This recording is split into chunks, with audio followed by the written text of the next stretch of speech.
Um simples sangramento nasal. Quem nunca passou por isso, né? Ou, pelo menos, viu alguém ali apertando o nariz com um lenço. Esperando parar, todo mundo tem uma história assim. Exato. Mas o que parece ser só um incômodo menor, uma bobeira, é, na verdade, o ponto de colisão violenta entre duas das maiores e mais potentes redes de sangue da cabeça inteira. É um verdadeiro cruzamento de vias expressas bem na ponta do rosto. Exatamente. E, bom, bem-vindo ao módulo 3.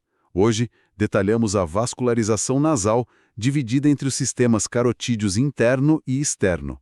Acompanhe esta análise profunda no Spotify, YouTube Podcast e acesse o site https://www.deepmed.net.br. E lendo os guias de estudo avançados, as transcrições do Sistema Educacional DeepMed, fica muito evidente que a anatomia nasosinusal vai muito além de uma lista de nomes em um livro-texto, sabe? Com certeza. A nossa missão hoje é mapear toda essa arquitetura de irrigação, entender os motivos de ela ser tão intensa e principalmente revelar como o caminho de volta desse sangue esconde riscos vitais, tipo infecções intracranianas. Nossa, sim. Então, ao final dessa exploração, quem nos ouve vai dominar a composição da área de Kisselbach e entender a lógica quase assustadora da drenagem venosa da face. Eu acho fascinante perceber que a cavidade nasal opera quase como um sistema de ar-condicionado central hiperpotente, sabe? Um HVAC biológico que exige uma quantidade absurda de energia.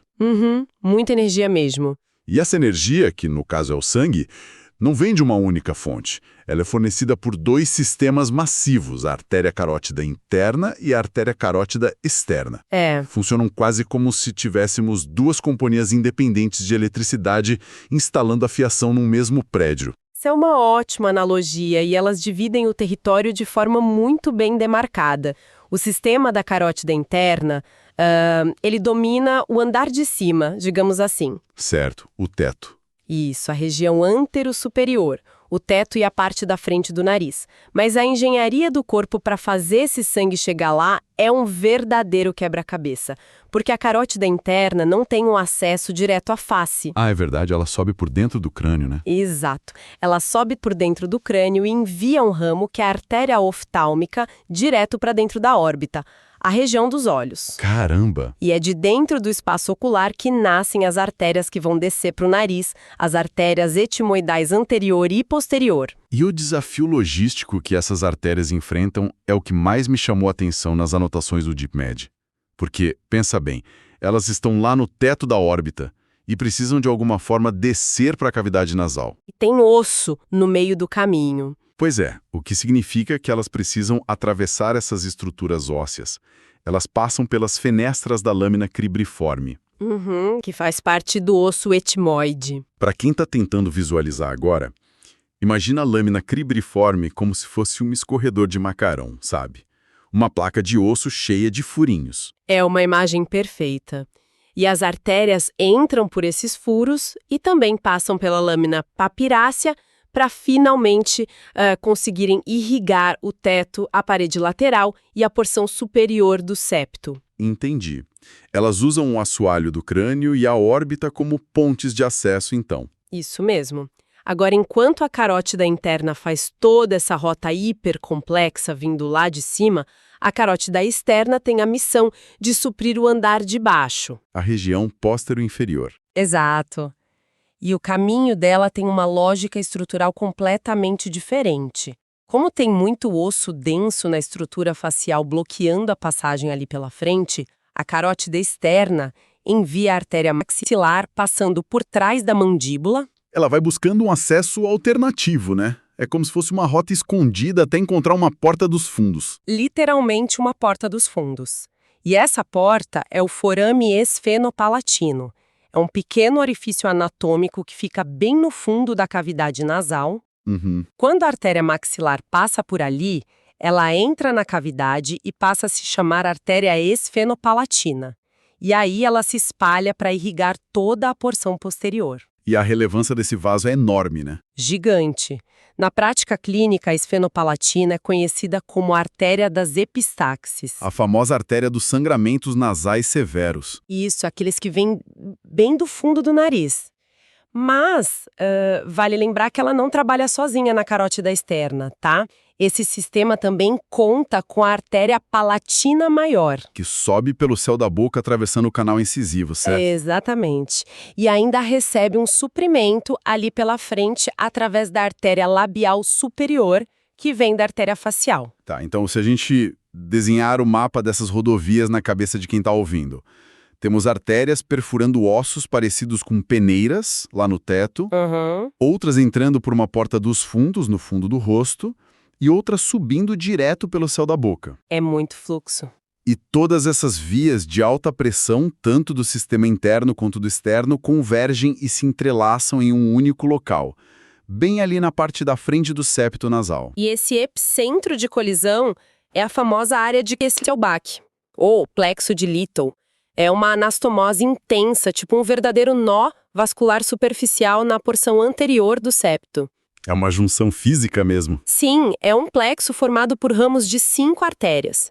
As etimoidais anterior e posterior, que vem lá de cima, somadas à esfenopalatina, a palatina maior e a labial superior, que vem da carótida externa. Nossa! E por ser um emaranhado de vasos extremamente superficial, é o sítio onde acontecem mais de 90% de todas as epistaxis. Os sangramentos comuns. Isso. Olha, eu imagino esse plexo de Kesselbach como se fosse uma rotatória caótica de trânsito, sabe? Temos 5 rodovias principais despejando um fluxo pesado e constante em um único cruzamento sem semáforo. É bem caótico. E o mais intrigante para mim é pensar o porquê da biologia criar isso. Por que colocar a estrutura mais vascularizada e sensível de toda a face bem na ponta do nariz? Parece estranho de início. É uma área muito exposta a traumas constantes. Um esbarrão, uma mudança brusca na umidade do ar, ou só o simples hábito de esfregar o rosto e pronto, uma dessas vias se rompe. Parece haver um erro de design aí, sabe? Colocar algo tão frágil na linha de frente do impacto. Pode até parecer um erro mecânico, eu concordo, mas faz total sentido fisiológico quando a gente entende que a biologia não faz nada sem um propósito claro de sobrevivência. Tá, como assim? A cavidade nasal não é só um tubo por onde o ar passa. A missão vital do nariz é processar o ar ambiente antes que ele chegue aos pulmões. E os pulmões são tecidos muito delicados, né? Exato. O ar que a gente inala frequentemente é frio e muito seco. Para não causar nenhum dano aos alvéolos pulmonares, esse ar precisa ser aquecido muito rápido até a temperatura do corpo e também umidificado. Certo. E a única forma de umidificar e transferir calor para esse ar em frações de segundo, ali durante uma respiração rápida, é através do contato com uma superfície quente e úmida. Daí a necessidade daquele nosso ar-condicionado biológico, e o sangue funciona como bobina de aquecimento desse sistema, é isso? Precisamente. Para que essa função de radiador funcione sem interrupções, a mucosa que reveste o nariz precisa ter um volume maciço de sangue quente circulando ali o mais perto possível da superfície. Entendi. Porta de entrada do sistema respiratório. Então, a vulnerabilidade ao sangramento na frente do nariz é, na verdade, o preço fisiológico que o corpo paga para garantir que os pulmões recebam um ar perfeitamente condicionado e protegido. Faz todo sentido. O corpo sacrifica um pouco da segurança estrutural na face para preservar o funcionamento dos pulmões. Sim, é uma troca. Mas existe outro lado dessa engenharia de fluidos. Porque depois que todo esse sangue arterial chega a todo vapor por essas 5 rodovias, troca calor com ar e cumpre o papel dele, a circulação precisa continuar. Com certeza, o sangue não fica parado. Esse volume massivo precisa ser drenado. E é aqui que o sistema de exaustão do corpo, o sistema venoso, esconde um mecanismo que chega a ser meio assustador em termos de risco. A drenagem venosa muda as regras do jogo. A regra geral da anatomia vascular nessa região é que as veias tendem a acompanhar o trajeto das artérias homônimas. Certo, o retorno venoso se divide geograficamente. Exato. Na parte de trás da cavidade, a região posterior, a veia esfenopalatina drena o sangue para uma rede mais profunda, chamada plexo pterigóideo. Já na região vestibular, ali na entrada do nariz, A veia labial superior leva o sangue para a veia facial. E de lá deságua na veia jugular interna, descendo em direção ao coração. Isso. Tá, até aí é o fluxo de drenagem esperado. O sangue sendo puxado para baixo, longe da cabeça, sem grandes surpresas. Mas a parte superior do nariz tem uma rota de fuga completamente diferente, certo? Muito diferente. E é exatamente essa rota que acende todos os alertas vermelhos na medicina. Porque na região superior e anterior do nariz, o sangue não desce para o pescoço. Ele é drenado pelas veias etimoidais. E elas fluem para trás, né? Sim, elas fluem para trás, adentram a órbita ocular, drenam para a veia oftálmica superior e a partir daí o caminho segue direto para dentro do crânio. Caramba! Elas desembocam no seio cavernoso. E é fundamental esclarecer que o seio cavernoso não é um espaço oco cheio de ar como os seios da face. O que ele é, então? É uma grande estrutura venosa, um reservatório de sangue mesmo, localizado bem na base do cérebro. Vamos traçar essa linha de conexão com cuidado, porque a implicação mecânica disso é pesada. O sangue que acabou de circular pelo teto do nariz, que é uma área cheia de muco, filtrando bactérias, poeira, tem um canal de escoamento que passa por trás do globo ocular e deságua no assoalho craniano. Em contato direto com o cérebro. É uma via express direta. E como o autor do material do DeepMed reforça textualmente, olha só, a drenagem venosa acompanha as artérias, mas possui conexões de altíssimo risco neurovascular. Que loucura! E o que agrava muito a situação é que as veias nessa zona superior da face muitas vezes não possuem válvulas. E as válvulas são o mecanismo que garante que o sangue flui em só um sentido, certo? Exatamente. Como essas veias podem ser avalvulares, uma diferença de pressão ou um processo infeccioso forte pode fazer com que o sangue flua em fluxo retrógrado. Ele pode literalmente navegar contra a correnteza habitual. O que significa que uma infecção que a gente acha banal, que deveria estar isolada lá no nariz, tem a capacidade de pegar carona nessa estrada sem barreiras de mão dupla. Sim. Na cirrosite severa, mal curada, no alto da cavidade nasal, ou até mesmo a inflamação agressiva de uma espinha naquele triângulo perigoso da face, pode empurrar bactérias e coágulos diretamente para o seio cavernoso. E isso é o que origina a famosa trombose de seio cavernoso. Nossa! Quando a infecção chega ali, o corpo tenta isolar a área, criando coágulos.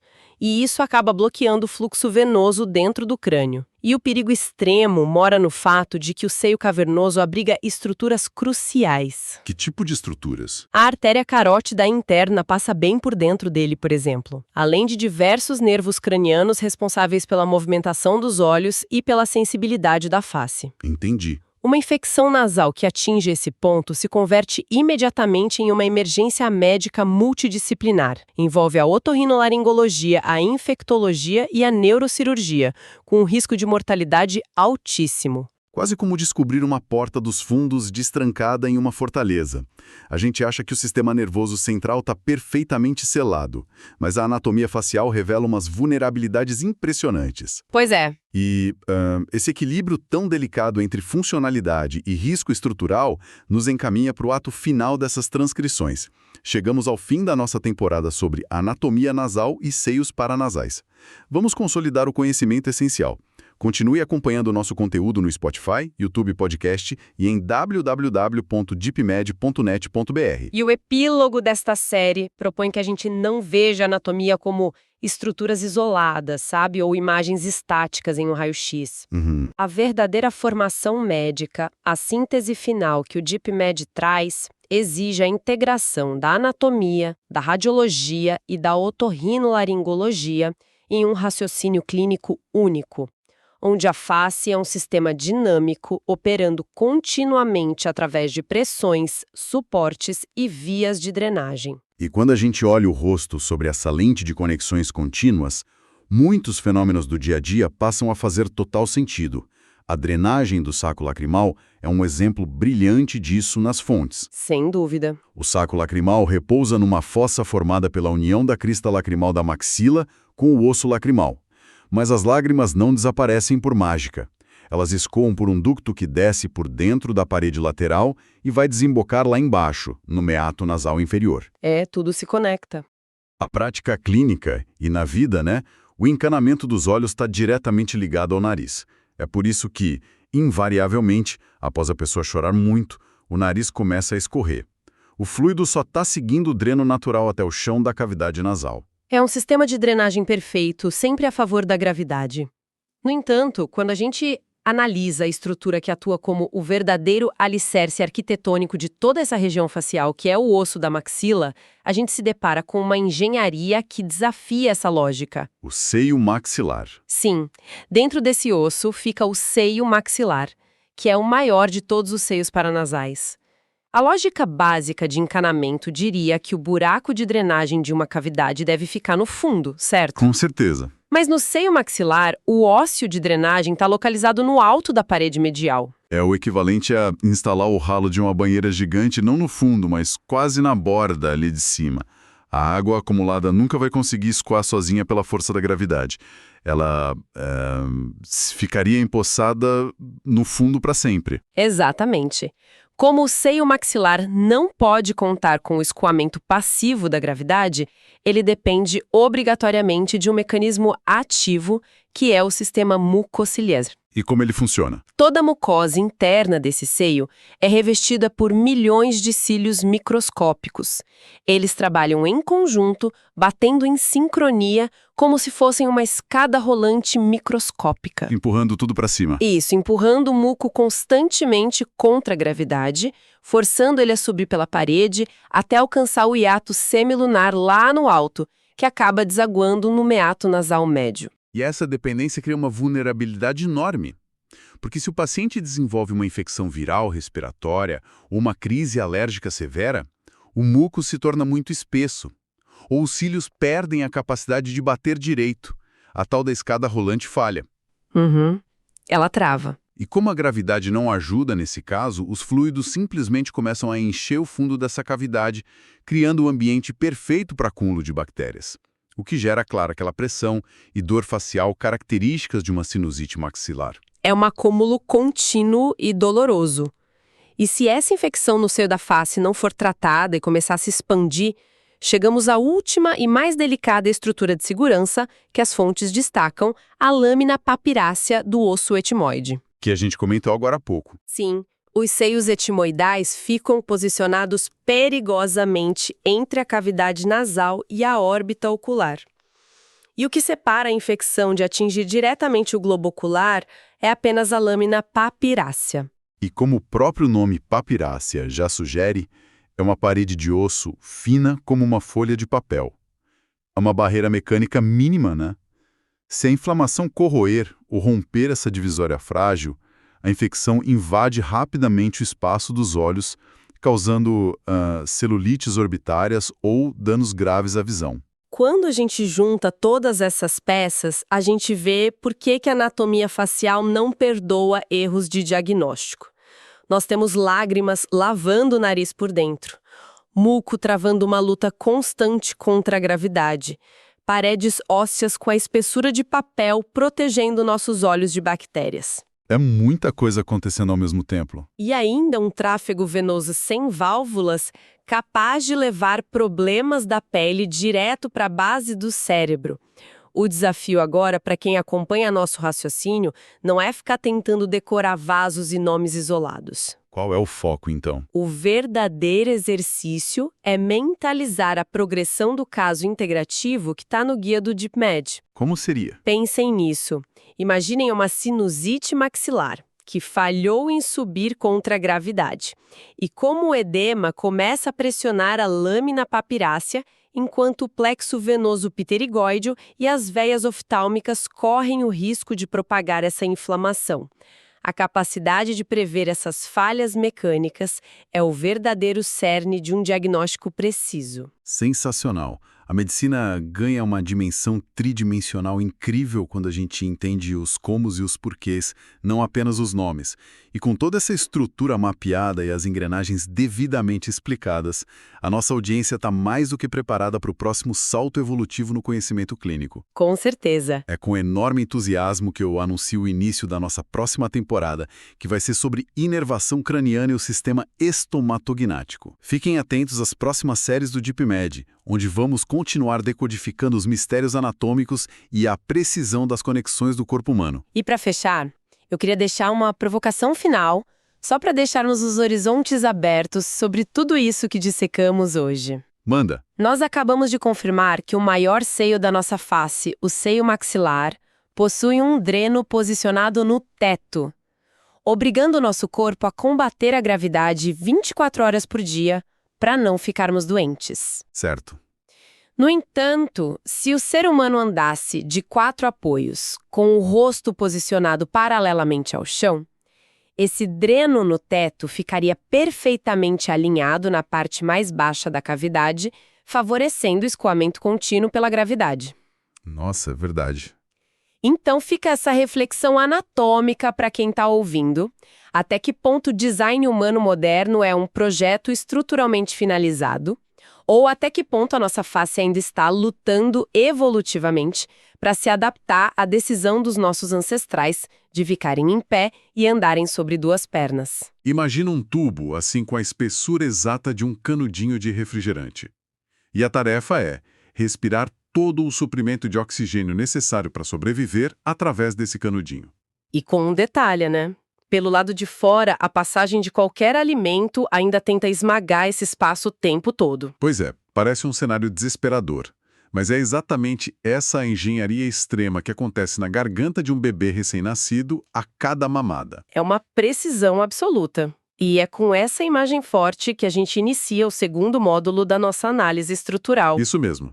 A nossa missão para esse nosso mergulho profundo de hoje é mapear o caminho exato que o ar percorre e explorar aquela verdadeira fortaleza que é a mecânica de proteção do tórax. E lembrando a quem acompanha a evolução desse nosso estudo, que toda a base teórica estruturada que a gente discute aqui tem uma fonte excelente. Sim, um material idealizado pelo acadêmico de medicina Fábio Subveira, através do sistema educacional DeepMed. Inclusive, todo mundo pode conferir no site oficial deepmed.net.br. E a pergunta que vai guiar nossa conversa hoje vai direto ao ponto. Quais são as relações anatômicas, críticas da traqueia e como o tórax se organiza para permitir a ventilação? Até porque a gente não está lidando com um sistema de canos estáticos, né? Ou com uma caixa imóvel. Longe disso. É um maquinário incrivelmente responsivo e dinâmico. Eu gosto de pensar no sistema respiratório inferior como um complexo de segurança máxima.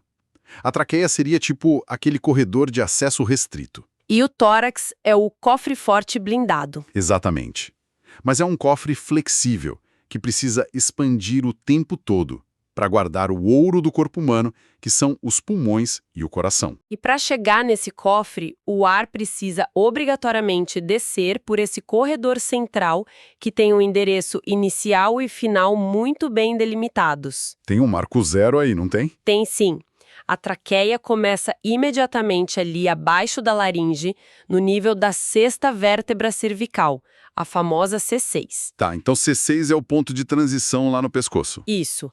A partir dali, ela desce de forma reta, entrando no que a gente chama de cavidade torácica e vai até o nível das vértebras T4 e T5. E, pelo que consta nas fontes, essa altura de T4 e T5 não é só uma coordenada qualquer no mapa, certo? Não, de jeito nenhum.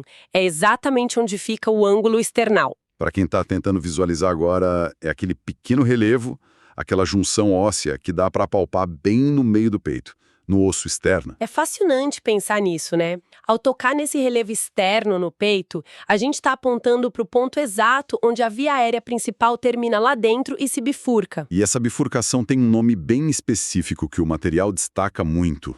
A carina traqueal. Nossa, a carina tem uma importância clínica colossal. É onde a traqueia se divide nos brônquios principais direito e esquerdo. Ela funciona meio que como um farol na prática clínica diária, pelo que entendi. Exatamente como um farol. Durante uma broncoscopia, que é quando se insere uma câmera pela via aérea, a visão da carina indica a encruzilhada exata. E em exames de imagem também, né? Tipo numa tomografia. Sim, ou até na hora de avaliar se um tubo de intubação foi colocado no lugar certo. É a carina que dita a regra. E se o tubo passar direto por ela, o que acontece? Ele vai ventilar só um pulmão. É o divisor de águas absoluto da ventilação. Caramba! Mas voltando um pouco naquela nossa analogia do canudinho de refrigerante, o calibre desse tubo chama muita atenção. As dimensões mudam drasticamente dependendo do paciente, né? Muito. Em um adulto, esse corredor tem cerca de 2,5 centímetros de diâmetro. É um espaço bem razoável para o ar fluir. Bem tranquilo. Mas em lactentes, esse diâmetro despenca para algo entre 4 e 5 milímetros. E é aí que a física entra na jogada de um jeito implacável, não é? Com certeza. Existe uma lei na física, a lei de Poinsot, que dita que a resistência ao fluxo de um fluido num tubo é inversamente proporcional à quarta potência do raio. Trocando em miúdos, como funciona isso na prática? Basicamente, se o diâmetro de um tubo minúsculo diminui um pouquinho, a resistência ao ar não aumenta um pouquinho. Ela explode exponencialmente. Não é uma perda proporcional, então. Exato. Uma inflamação de 1 milímetro em um adulto que tem a via aérea larga passa quase imperceptível. Mas para um bebê com uma via de 5 milímetros, esse mesmo 1 milímetro de inchaço é um desastre. É uma perda massiva de espaço útil. Pode transformar um desconforto respiratório numa emergência de forma muito, muito rápida. O que só reforça o quanto essa estrutura precisa ser protegida para não colapsar de jeito nenhum. Sem dúvida. E é por isso que a parede desse corredor é construída do jeito que é. A traqueia é sustentada por algo entre 16 e 20 anéis de cartilagem. A imagem que vem à mente lendo o material é a de uma mangueira de aspirador de pó. Essa comparação é perfeita para entender a mecânica da inspiração. Porque a mangueira tem aqueles anéis rígidos justamente para aguentar a pressão negativa do motor sugando, né? Para a parede não desabar para dentro e bloquear o ar. Exatamente. Na respiração, a pressão precisa ser negativa para o ar entrar. Sem a cartilagem, a traqueia simplesmente fecharia igual a um balão murcho. Mas tem um detalhe nas fontes que parece um baita paradoxo estrutural. Esses anéis não são círculos perfeitos e fechados. Não, eles têm o formato de uma letra C. Pois é, a parte de trás da traqueia não tem cartilagem, fica aberta. Isso parece muito contraintuitivo. À primeira vista, sim, totalmente. Porque se o objetivo absoluto é manter a passagem aberta contra pressões, por que não fazer um anel sólido de uma vez? Por que deixar a retaguarda vulnerável? Faria sentido fechar o anel se a traqueia ficasse isolada ali no pescoço, mas ela divide um espaço extremamente apertado no mediastino superior. Ah, então tem a ver com os vizinhos. Tem tudo a ver com o vizinho que fica colado exatamente nessa retaguarda aberta, o esôfago. A ausência de cartilagem ali é uma adaptação puramente voltada para a digestão. Entendi. O esôfago é aquele tubo muscular por onde o alimento passa. Isso. E o alimento não desce num fluxo contínuo e suave como o ar. Ele desce em blocos, o bolo alimentar. Então o esôfago precisa dilatar para permitir a passagem dessa comida. Precisamente. Se a traqueia que está encostada logo na frente dele fosse um cano rígido, o esôfago não teria para onde expandir. A comida ia bater direto numa parede dura de cartilagem. Ia tornar o ato de engolir doloroso, ou até causar engasgos constantes por obstrução mecânica vinda de fora. Que sacada genial da anatomia. É uma negociação de espaço totalmente dinâmica. É perfeito, não é? Então, essa parte posterior do C, que fica sem cartilagem, é fechada pelo músculo traqueal. Funciona meio que como uma parede de escape temporária. O esôfago dilata, empurra essa parede muscular maleável um pouquinho para frente e depois o músculo volta para o lugar. Essa é a função de acomodação. Mas a presença de um músculo ali oferece uma segunda vantagem fantástica, que vai muito além de ser só um vizinho educado. Como assim? O que mais ele faz? Músculos existem para contrair, certo? Quando há necessidade de expelir algo da via aérea durante uma tosse, esse músculo se contrai ativamente. Peraí. Na hora exata em que o corpo quer expulsar algo, ele estreita a saída. Isso não dificultaria a passagem de um corpo estranho? Pelo contrário, é o que garante a expulsão. Novamente, voltamos à dinâmica dos fluidos. Ah, claro, diminui o diâmetro para aumentar a velocidade. Exatamente. Se o volume de ar que vem dos pulmões está sob alta pressão e o diâmetro da traqueia diminui de repente, a velocidade do ar dispara. É o mesmo princípio de colocar o dedo na ponta da mangueira de jardim. Isso mesmo, o jato de ar fica incrivelmente rápido e forte, criando uma turbulência que varre literalmente as paredes da traqueia e ejeta o corpo estranho. Impressionante. Então a estrutura não é só um conduíte passivo. É um sistema super adaptável que facilita a digestão de um lado e acelera a defesa pulmonar do outro. É o corpo trabalhando em alta performance. E depois que o ar cruza a carina em alta velocidade, ele entra de vez no nosso cofre forte blindado. O tórax. E aqui, nas fontes, existe uma diferença de nomenclatura que a gente precisa alinhar. A caixa torácica não é a mesma coisa que a cavidade torácica. Boa observação. É uma diferença anatômica substancial.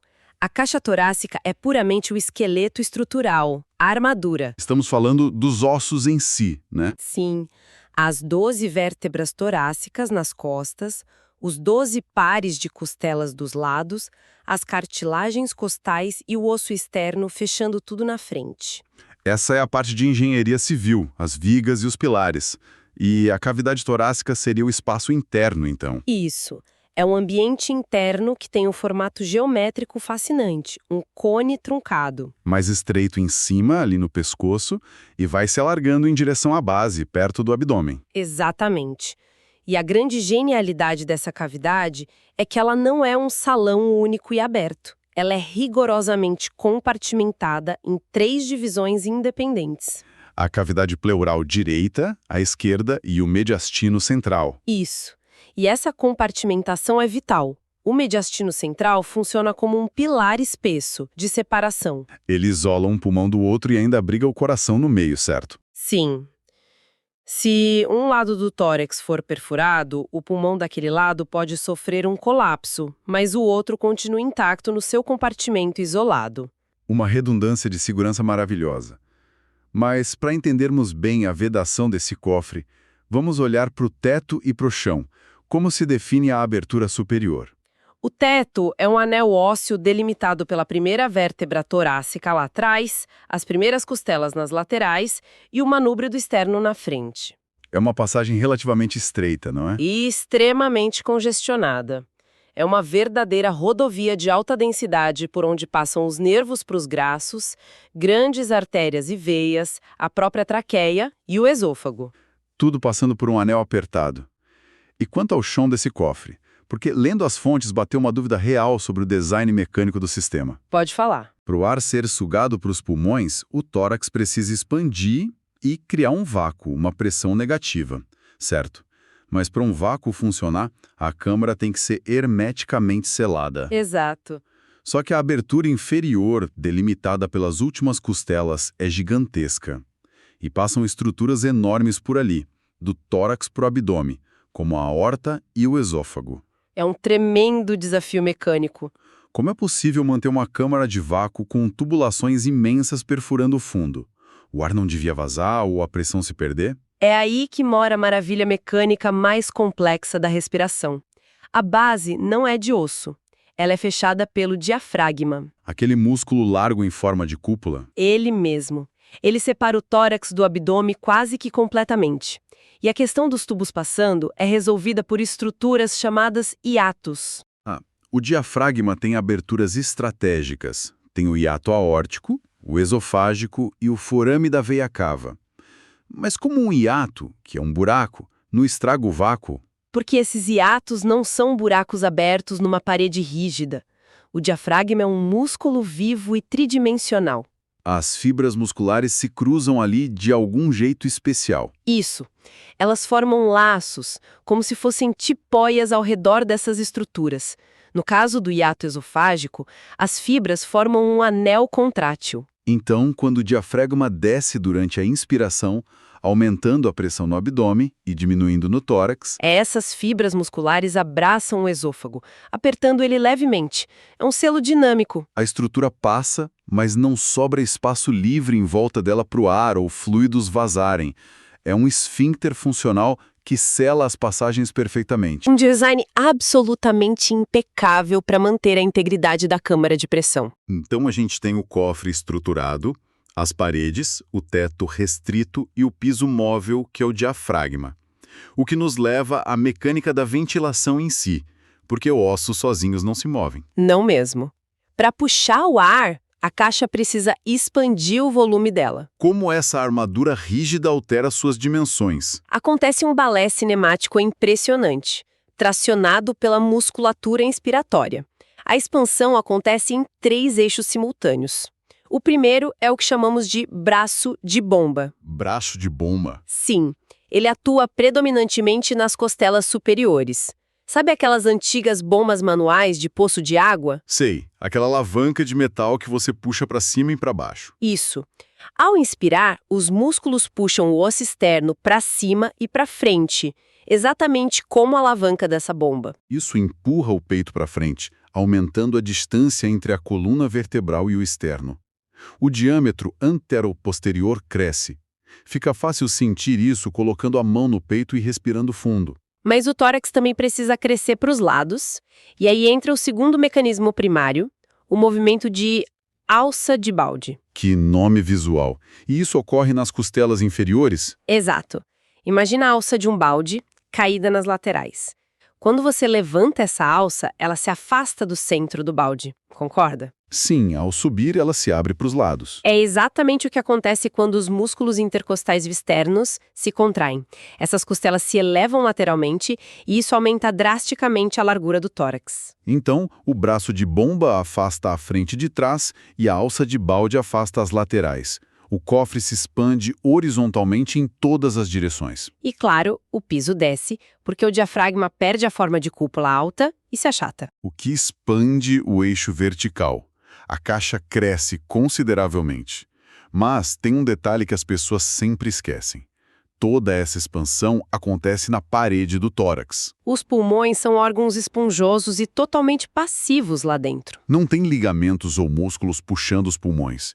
Como o pulmão sabe que tem que acompanhar a expansão da caixa? Essa é a fronteira final da ventilação, a dinâmica das pleuras e das pressões intrapleurais, porque o pulmão tem muito tecido elástico. Ele quer murchar, se recolher como uma bexiga vazia. Isso, e é aí que entra a interface entre a parede do cofre e o pulmão. As pleuras parietal, que forra o cofre por dentro, e a visceral, que reveste o pulmão. O conceito fica cristalino se a gente pensar na analogia das placas de vidro. Essa analogia das fontes é fantástica.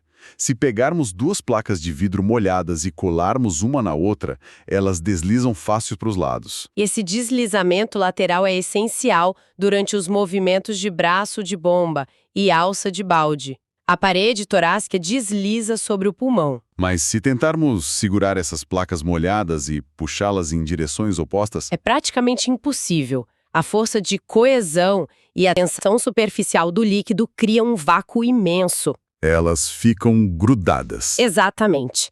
A cavidade pleura é, na verdade, um espaço virtual microscópico preenchido por um pouco de líquido seroso. O pulmão quer puxar a pleura para dentro e murchar, enquanto a caixa se expande para fora. Essas forças opostas geram uma pressão profundamente negativa, mas o filme líquido mantém as 2 superfícies firmemente ancoradas. A placa externa puxa a interna, que força o pulmão a expandir. É uma ligação invisível. A ventilação é feita pela força implacável de um líquido sob tensão. E é por isso que uma ruptura nesse sistema tem consequências tão dramáticas. Se houver uma perfuração entre as costelas num trauma, por exemplo... Toda a mecânica vai para o ralo. É o que define o pneumotórax. Sim.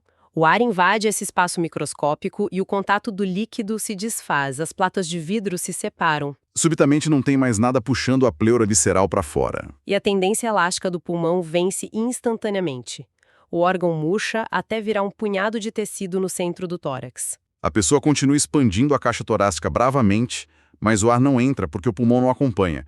A mecânica falha pela perda daquela tensão superficial mágica. Isso muda toda a perspectiva sobre o que significa respirar, né? É um equilíbrio muito fino de pressões microscópicas lutando contra grandes forças mecânicas. Cada inspiração é uma verdadeira vitória contra o colapso.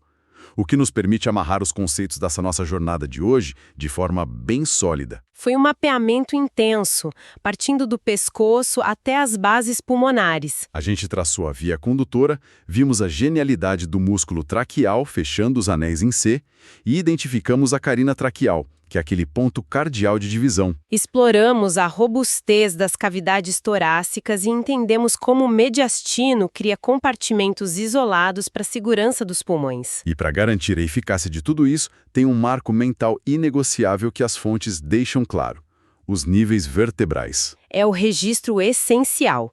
A via aérea começa em C6 e desce até a bifurcação na carina, que fica exatamente entre T4 e T5. Esses mapas precisos do corpo são a base para qualquer intervenção cirúrgica segura, o que já nos prepara para o nosso próximo encontro. Onde toda essa teoria estrutural vai encontrar a prática da emergência. O próximo módulo vai focar intensamente em vias aéreas cirúrgicas. Vamos discutir procedimentos como a cricotireoidotomia e desvendar como evitar o feixe neurovascular intercostal numa drenagem de tórax. Vai ser anatomia em estado de urgência máxima. De extrema densidade técnica. Mas antes da gente encerrar hoje, queria trazer um desdobramento que me deixou bem intrigado. Manda. A gente viu que a expansão da caixa exige que os músculos levantem o externo e as costelas, certo? É um gasto energético enorme para lutar contra a retração do pulmão e ainda levantar o peso dos ossos contra a gravidade. Um peso real que o corpo move milhares de vezes por dia. Levando isso em conta, como essa engenharia toda lidaria com um ambiente de microgravidade prolongada? Pensa no espaço. Nossa, é uma situação completamente diferente. Se a gravidade não puxa mais as costelas pesadas para baixo e não traciona o diafragma, o esforço muscular para inspirar se tornaria menor. A caixa torácica passaria a se expandir com muita facilidade. Será que isso alteraria aquele equilíbrio delicado de pressão negativa, exigindo uma adaptação respiratória totalmente nova para os astronautas? É uma provocação fascinante. O balé biomecânico precisaria encontrar um novo ponto de equilíbrio, ou os músculos respiratórios poderiam atrofiar rápido pela falta de carga. O que mudaria toda a relação de tensão das pleuras. Construímos um cofre forte calibrado milimetricamente para o peso da gravidade da Terra. É um maquinário fascinante. Com certeza. A gente se vê no nosso próximo mergulho profundo. Até lá! Bem-vindo ao módulo 3. Chegamos ao momento de aplicar o bisturi e agulha com precisão anatômica. Ouça esse podcast no Spotify, YouTube Podcast e acesse o site https://www.dipmed.net.br. Concluímos nossa temporada DipMed. Hoje, consolidamos os pilares da anatomia aplicada à sobrevivência. Chegamos no ápice dessa nossa discussão, né? Com certeza. E olha, imagina essa situação. Alguém engasga num restaurante. A manobra de Heimlich falha repetidamente. O rosto daquele paciente começa a ficar cianótico, sabe, adquirindo um tom azulado assustador por falta de oxigênio. Desesperador. Total. E aí restam apenas segundos para agir. Tem um bisturi ali à disposição e uma decisão crítica que precisa ser exata. Porque, 1 milímetro muito alto ou muito para o lado e uma hemorragia fatal é desencadeada antes mesmo do ar alcançar os pulmões. É o cenário de pesadelo de qualquer emergencista. Pois é. E hoje o nosso mergulho não é apenas em teorias abstratas ou decoreba de Atlas, sabe? É sobre as margens anatômicas exatas que separam uma vida salva de um erro médico catastrófico. Exatamente aqui que a biologia deixa de ser uma gravura colorida no papel e se torna a mais crua realidade clínica. Exato. Para quem está nos acompanhando e concluindo essa nossa temporada focada no sistema educacional DipMed, idealizado pelo Dr. Fábio Silveira, o objetivo desse nosso mergulho de hoje é justamente esse: aplicar o bisturi e a agulha com precisão inquestionável. E dominar os marcos da via aérea e da parede torácica, né? Isso. Lendo o material das aulas, fica muito clara uma tese central, que é: a anatomia não é um conhecimento estático. Na sala de emergência, ela é a verdadeira linha divisória entre o sucesso de um procedimento e uma complicação fatal, a temida iatrogenia. A famosa clínica do aço. Clínica do aço. Achei esse termo fantástico. É genial. Esse é o termo que as fontes usam para descrever aquela situação em que o conhecimento morfológico profundo é a única coisa que realmente guia as mãos de quem está atuando nas emergências. Existe uma conexão direta, indiscutível mesmo, entre a teoria anatômica, a ética profissional e a segurança do paciente ali em estado crítico. Porque, o bisturi não tem vontade própria. Claro que não. Ele obedece ao mapa mental de quem está segurando ele. Faz todo sentido. Mas assim, para entender como invadir e salvar uma via aérea quando as coisas dão muito errado, a gente precisa primeiro entender como ela se protege de forma natural, né? Sim, a biologia básica da coisa. Exato. Afinal, antes de qualquer agulha ou intervenção cirúrgica, a evolução desenhou uma anatomia incrivelmente complexa para barrar invasores. O ar tem que entrar, mas qualquer outra coisa precisa ficar de fora. É um sistema de segurança de altíssimo nível. E entender o funcionamento natural dessa estrutura é o primeiro passo para saber como contornar isso de forma segura. E aqui entra uma analogia brilhante das fontes. A laringe tem essa fama, que a gente pode até considerar meio ingênua, de ser apenas uma caixa de música. O lugar de onde sai a nossa voz. Isso. Mas, analisando os guias fisiológicos, a laringe atua muito mais como um leão de chácara. Um leão de chácara extremamente rigoroso e inflexível na porta de uma boate muito exclusiva. Adoro essa analogia. O pulmão é o salão principal e o acesso é estritamente controlado. Perfeitamente. O oxigênio é o convidado VIP, né? Tem passe livre, tapete vermelho, mas a comida, a água ou qualquer objeto estranho, ao leão de chácara barra de forma implacável. E barra mesmo. Mas vamos olhar para o esqueleto desse leão de chácara. A gente tem a cartilagem tireoide, que é aquela estrutura maior, famosa por formar a proeminência no pescoço. O famoso pomo de Adão. Ele mesmo. Só que logo abaixo da tireoide, o material destaca uma peça fundamental, a cartilagem cricoide. Ah, a cricoide. Essa é uma estrutura fascinante. Ela tem o formato de um anel de cinete, sabe? Sendo mais larga na parte de trás e mais estreita na frente. E o ponto crucial anatômico aqui é que ela é o único anel cartilaginoso absolutamente completo que circunda a via aérea. É a fundação sólida de toda a laringe. Mas espera, isso sempre me gerou uma dúvida lendo o material. Manda. Se a segurança é tão importante, por que a traqueia inteira não é feita de anéis completos e fechados? Tipo como um cano rígido de PVC. Não seria muito mais seguro e imune a colapsos? Olha, essa é uma excelente questão. E a resposta está na necessidade de flexibilidade do corpo. Logo atrás da traqueia, compartilhando a mesma parede de tecido, desce o esôfago. Ah, o tubo da comida. Exato. Se a traqueia fosse um tubo rígido, de anéis completamente fechados até lá embaixo nos pulmões, engolir um pedaço maior de alimento seria impossível. Porque não ia ter espaço, né? O esôfago simplesmente não teria para onde expandir. Portanto, os anéis traqueais são em formato de C. Eles são abertos na parte de trás, permitindo essa expansão do esôfago durante a deglutição. Faz muito sentido. Mas a cricoide, lá em cima, não pode se dar esse luxo. Ela precisa ser o alicerce firme e intransponível que mantém a entrada do sistema sempre aberta. Uma engenharia perfeita. Nossa! E somado a esse arcabouço duro, existem as estruturas de proteção ativa. As fontes mencionam a epiglote e as pregas vestibulares. As falsas cordas vocais. Isso, o pessoal chama assim. Mas como elas atuam nessa triagem de quem entra e quem sai? Elas funcionam como o alarme e as portas blindadas desse nosso leão de chácara. Essas pregas são equipadas com receptores sensoriais riquíssimos. Super sensíveis. Muito. Se uma gota d'água desavisada ou um fragmento mínimo de alimento encosta ali, o sistema nervoso nem sequer pede permissão para o cérebro consciente. Ele aciona um reflexo imediato e violento de fechamento. O laringoespasmo. Isso, o laringoespasmo. As portas se trancam instantaneamente para proteger os delicados alvéolos lá do pulmão de uma aspiração. Porque uma aspiração poderia resultar numa pneumonia química devastadora ou até asfixia instantânea. Certo. E é exatamente aqui que a gente volta para aquele cenário do restaurante que eu falei no começo. A emergência. Se toda essa estrutura é tão bem fortificada por cartilagens, tão reativa e hermeticamente fechada, numa emergência onde o paciente está asfixiando por um engasgo impenetrável, por que o médico não poderia simplesmente pegar o bisturi e fazer uma incisão larga em qualquer parte do pescoço para o ar entrar? Essa pergunta separa o amador de quem realmente domina a clínica do aço. É mesmo. Sem dúvida. A resposta é puramente vascular e glandular. Fazer um corte aleatório no pescoço é convidar um desastre imediato. Por causa do sangue. Muito sangue. A região anterior do pescoço é um campo minado de grandes vasos sanguíneos.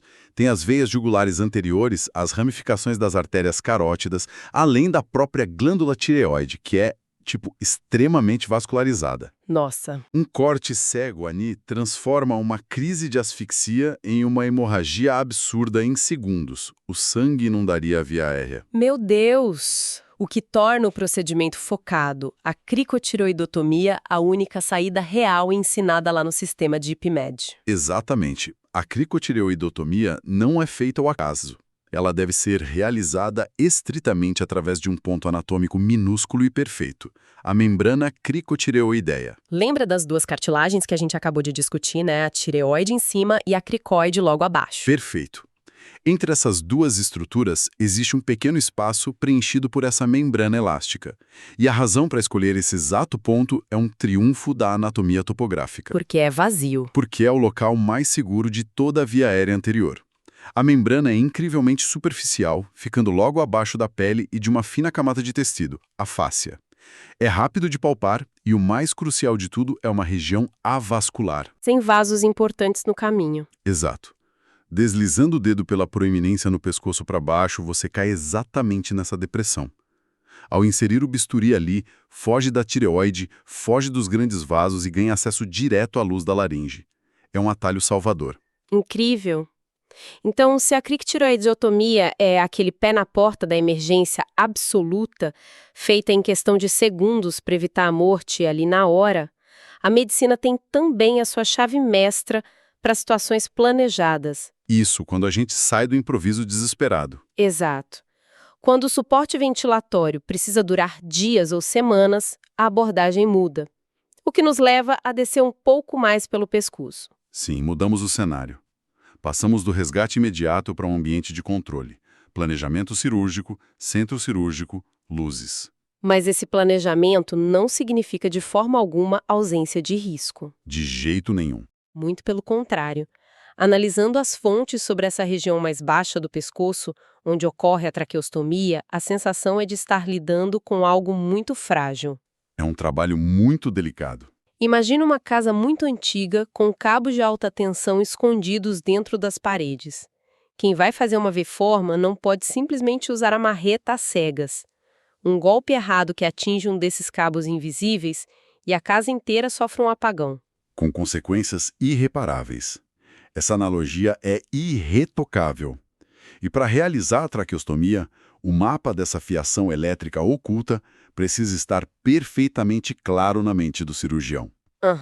Ao contrário da cricotireoidotomia, que é aquela manobra de salvamento extremo, a traqueostomia é um procedimento eletivo. A incisão geralmente é feita bem mais abaixo, visando entre o segundo e o quarto anéis da traqueia. O que já coloca um obstáculo gigante logo de cara no meio do caminho, né? Sim, o maior deles ali é o istmo da glândula tireoide. Ele cruza a traqueia exatamente nessa altura. O bisturi aqui exige muita paciência e uma dissecação meticulosa. Imagino que sangre muito se cortar errado. Muito. O istmo frequentemente precisa ser afastado ou até mesmo cortado e suturado com extremo cuidado para não causar um sangramento massivo. Por isso que demanda a perícia de um cirurgião num ambiente super controlado. Mas as fontes falam de um fantasma maior ainda nessa cirurgia. O verdadeiro cabo de alta tensão escondido, que os guias do DeepMed destacam com muita veemência. O nervo laríngeo recorrente. Ah, o nervo laríngeo recorrente. Esse é o grande desafio. Esse nervo tem um trajeto que parece até meio contraintuitivo para mim. Tipo, ele desce em direção ao tórax para depois dar uma volta inteira e subir de novo para o pescoço. Precisamente. Ele é um ramo do nervo vago. No lado direito, ele contorna a artéria subclávia, e no lado esquerdo, ele desce ainda mais para contornar o próprio arco da aorta. Lá embaixo, perto do coração. Lá embaixo. E aí ele sobe de volta pelo sulco entre a traqueia e o esôfago. É durante essa subida que ele passa perigosamente perto do campo cirúrgico de uma traqueostomia, ou até de cirurgias na própria glândula tireoide. E por que a integridade milimétrica desse nervo é tão inegociável, segundo o material? Porque ele comanda a vasta maioria dos músculos intrínsecos da laringe. É ele que liga a maquinaria fina que regula as cordas vocais. Mas tem um músculo específico inervado por ele que tem importância vital absoluta. Qual? O músculo cricoaritenoideu posterior. O nome é bem complexo. O nome assusta um pouco. Mas a função dele, pelo que as aulas mostram, é o que mantém a pessoa respirando de fato, né? Porque ele é tão crítico em comparação aos outros músculos de lá. Imagina um cabo de guerra. A maioria dos músculos da laringe trabalha para fechar ou tensionar as cordas vocais, garantindo a fala e a proteção. Ok. O cricoaritenoide posterior é o único músculo de toda a anatomia laríngea responsável pela abdução. Abdução, ou seja, abrir. Exatamente. Ele é o único que puxa as cordas vocais para abrir a passagem. Só ele escancara as portas do salão para o oxigênio entrar. Gente, então se a gente pensar na mecânica pura da coisa durante uma cirurgia eletiva, se o profissional cometeu um deslize mínimo tipo o bisturi ou a pressão de um afastador cirúrgico lesionar esse nervo laríngeo recorrente, É um desastre. qual é a consequência fisiológica quando quem está na mesa cirúrgica acorda? O cenário clínico é sombrio e bem devastador. A lesão desse nervo resulta na paralisia da prega vocal do lado afetado. Se a lesão for unilateral, apenas de um lado, as cordas perdem a sintonia. A pessoa fica com uma rouquidão severa e crônica e a voz se torna bem fraca. Ruim, mas dá para viver. Exato. Mas a verdadeira catástrofe iatrogênica acontece se a lesão for bilateral. Porque sem o nervo para avisar o único músculo que abre a porta, o cabo de guerra é perdido de vez. Exatamente. O cricoaritenoideu posterior fica totalmente paralisado de ambos os lados. Os músculos adutores, que fecham as cordas vocais, assumem o controle absoluto. Tudo se fecha. A glote se fecha e as cordas não conseguem mais se afastar. É um laringoespasmo estrutural permanente. O paciente acorda da cirurgia e não consegue puxar o ar. A via aérea está perdida, bloqueada pelas suas próprias defesas. Que agonia! O que deveria ser um procedimento terapêutico culmina em asfixia por erro de navegação anatômica. Esse é o peso brutal que repousa sobre a ponta de um bisturi. Nossa! Isso ilustra, sem qualquer margem de dúvida, como milímetros separam a cura da tragédia real. Bom, vamos seguir o fluxo do oxigênio agora. Vamos descer mais. A gente garantiu a porta de entrada, a laringe está aberta, o ar passou pela traqueia intacta. A narrativa da respiração nos leva à estrutura que tem o trabalho mecânico de puxar esse ar para dentro. A parede torácica. A nossa bomba de ar. Afinal, uma porta aberta não serve de nada se não houver uma corrente de ar. E a viagem do oxigênio requer uma bomba funcionando com eficiência máxima. E a mecânica dessa bomba torácica é uma verdadeira obra-prima, onde a biologia e a física dos fluidos operam em harmonia perfeita. Lendo as fontes, eu encontrei uma visualização fantástica para explicar como os pulmões conseguem inflar e acompanhar os movimentos do tórax, já que eles mesmos não têm músculos próprios para se esticar, né? Não. O pulmão é passivo nisso. Isso. Para entender as pleuras, a pleura parietal, que reveste a parede interna das costelas, e a pleura visceral, que envolve o pulmão intimamente, imagina duas placas de vidro liso. Ótima imagem. Molhadas com uma fina camada de água e então coladas uma na outra. É o exemplo clássico e perfeito para ilustrar a tensão superficial. Se houver uma tentativa de deslizar uma placa de vidro sobre a outra lateralmente, elas escorregam com enorme facilidade, quase sem atrito. É isso que permite ao pulmão se mover dentro do tórax sem machucar, sem raspar. Mas tem um detalhe. Mas ao tentar puxar uma placa perpendicularmente à outra, sabe? Tentando separar as duas diretamente, é quase impossível. A força de coesão das moléculas de água cria um vácuo potente. Exatamente. No corpo humano, esse espaço entre as pleuras possui uma pressão negativa constante. Então, quando os músculos intercostais e o diafragma contraem, expandindo a caixa torácica naqueles movimentos que lembram a alça de um balde subindo, o pulmão é puxado implacavelmente junto com a parede devido a esse vácuo. Só que essa mecânica inquebrável tem um calcanhar de Aquiles muito vulnerável. Esse sistema perfeito só funciona se o espaço pleural permanecer virtual, sem nada ocupando ali além daquela mínima película de líquido lubrificante. E o que acontece quando o vácuo é violado? Tipo, se houver um trauma perfurante ou mesmo o rompimento de uma pequena bolha no pulmão, o ar invade esse espaço. Aí a gente tem um pneumotórax. E se o espaço for invadido por líquido, como sangue após um acidente, ou líquido inflamatório de uma infecção grave, derrame pleural? Exato. Nessas situações, as placas de vidro perdem o vácuo e se separam imediatamente. É instantâneo, né? Imediato. E como o tecido pulmonar é rico em fibras elásticas, a sua tendência natural não é expandir. A tendência é murchar, retrair-se como um elástico solto. Sem a pressão negativa para manter ele ancorado à parede torácica, o pulmão entra em colapso total. Fica pequeno lá dentro. Murchinho. Nesse cenário, o indivíduo tenta respirar, o tórax se expande lindamente, a via aérea está livre lá em cima, mas o pulmão continua encolhido. O ar novo simplesmente não entra nos alvéolos. E a solução para restaurar essa física respiratória é intervir ativamente e drenar esse espaço, né? Retirar o ar ou o líquido invasor por meio de uma punção, a chamada toracocentese. Sim, é preciso esvaziar a cavidade. Mas aí que tá.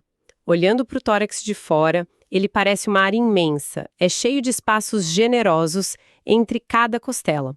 É o que parece. E aqui eu preciso fazer a pergunta óbvia que qualquer iniciante faria. Para inserir uma agulha ou um dreno, o profissional não poderia simplesmente localizar qualquer espaço ali entre as costelas e espetar bem no meio daquele vazio para resolver o problema rapidamente? Olha, se um profissional ceder a esse raciocínio intuitivo, ele estará cometendo um dos erros mais graves e mais ensinados nos guias do DeepMed. A resposta anatômica é categórica. Nunca. Nunca no meio. Nunca se perfura o meio do espaço intercostal, e sob hipótese alguma se tangencia a borda inferior de uma costela. Por quê?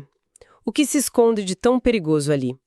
Existe um mnemônico na medicina de emergência que salva inúmeras vidas. VAN. V-A-N. Veia, artéria e nervo. Juntos eles formam o feixe neurovascular intercostal. E esse feixe vital não viaja solto pelo meio do espaço. Ele corre de forma super oculta e protegida exatamente no sulco costal, que fica esculpido na borda inferior, na margem de baixo de cada costela. Escondidinho. A própria costela funciona como uma calha invertida, sabe? Um pequeno telhado ósseo protegendo esses vasos. Ah, o raciocínio fica muito claro. Se a agulha for inserida logo abaixo de uma costela, raspando a margem inferior dela. O desastre é certeiro. A agulha atinge o feixe VN em cheio. Se atingir a artéria intercostal, gera-se uma hemorragia arterial interna maciça.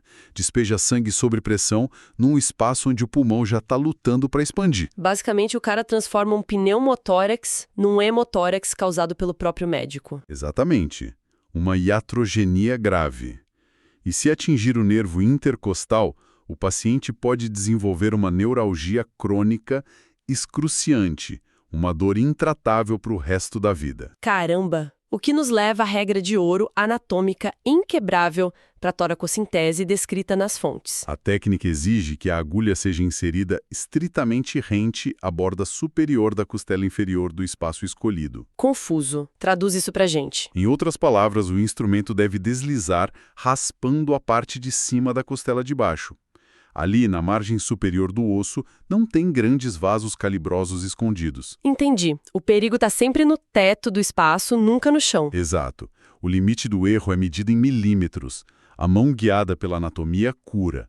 A mão guiada pelo instinto cego, como a gente viu, pode ser fatal. Essa exploração minuciosa nos mostra como o corpo humano simplesmente não perdoa aproximações. E isso nos conduz ao epílogo dessa nossa análise profunda de hoje, conectando todos os exemplos discutidos com o horizonte do ensino e da prática médica. Tem um impacto imensurável em dominar de verdade esses mapas do corpo. Sem dúvida. Mas é inevitável não pensar em como a tecnologia tem mudado o jogo, né? Com certeza. E essa reflexão vai direto ao coração da filosofia do sistema DeepMed e do Dr. Fábio Silveira. A mensagem pedagógica central ali é que o objetivo de estudar a morfologia não é ser capaz de nomear estruturas para gabaritar provas teóricas na faculdade. Passar na prova é a parte fácil. Pois é. A excelência verdadeira está em transformar um conceito abstrato de livro em uma ferramenta de poder clínico real. Compreender o trajeto daquele nervo laríngeo recorrente ou a localização precisa do feixe-Van intercostal são dados que, na prática, evitam paralisias de pregas vocais e previnem hemorragias devastadoras em hospitais do mundo inteiro todo santo dia. Mas assim, exercendo o papel de advogado do diabo frente a essa defesa da anatomia clássica, palpável, hoje a gente vive a era da medicina altamente tecnológica. Não dá para negar. Equipamentos de ultrassom point of care estão cada vez menores, tipo, muitos cabem no bolso do jaleco e conectam na tela do celular mesmo para gerar imagens em tempo real lá no pronto-socorro, com tanta facilidade para enxergar o interior do paciente através de ondas sonoras. Não há um risco de que aprender a palpar e localizar a membrana cricotireoide com os dedos acabe se tornando uma habilidade obsoleta? Olha, essa é uma provocação super necessária e os próprios materiais-fonte encaram esse dilema de frente. O ultrassom mudou a medicina de emergência e, sem dúvida nenhuma, se tornou o padrão ouro para guiar procedimentos como a toracocentese que a gente acabou de detalhar. Ele aumenta exponencialmente a segurança. Porque você está vendo onde a agulha vai. Exato. Mas a tecnologia não é infalível. Baterias descarregam no meio de um plantão caótico, aparelhos caem no chão e quebram. Bem verdade. E, clinicamente falando, artefatos físicos podem inutilizar a imagem da tela. Por exemplo, se o paciente tiver ar acumulado embaixo da pele, o que a gente chama de enfisema subcutâneo, as ondas do ultrassom simplesmente não penetram. A tela mostra apenas borrões incompreensíveis. E aí você fica cego de novo. E quando falamos da via aérea lá no pescoço, o tempo não permite segundas chances. Exato. Numa situação de asfixia aguda, onde o cérebro tem 3 ou 4 minutos antes de sofrer um dano irreversível, simplesmente não tem tempo hábil para ligar a máquina, procurar o tubo de gel, ajustar o ganho de imagem e ficar buscando a membrana na tela. Cada segundo neurônio morrendo. A integração constante e contínua entre a teoria morfológica e estrutural e o treinamento prático baseado em evidências é o verdadeiro futuro. Saber estender o pescoço do paciente, deslizar o dedo indicador com firmeza, reconhecer a cartilagem tireoide, cair na incisura correta e encontrar a depressão da membrana cricotireoideia, isso nunca deixará de ser o recurso primordial de sobrevivência. É o básico que salva. A tecnologia é um auxílio fantástico, mas o conhecimento tátil da anatomia é inegociável. A mão humana, orientada por uma mente que entende o terreno, ainda é um instrumento médico mais sofisticado que existe, né?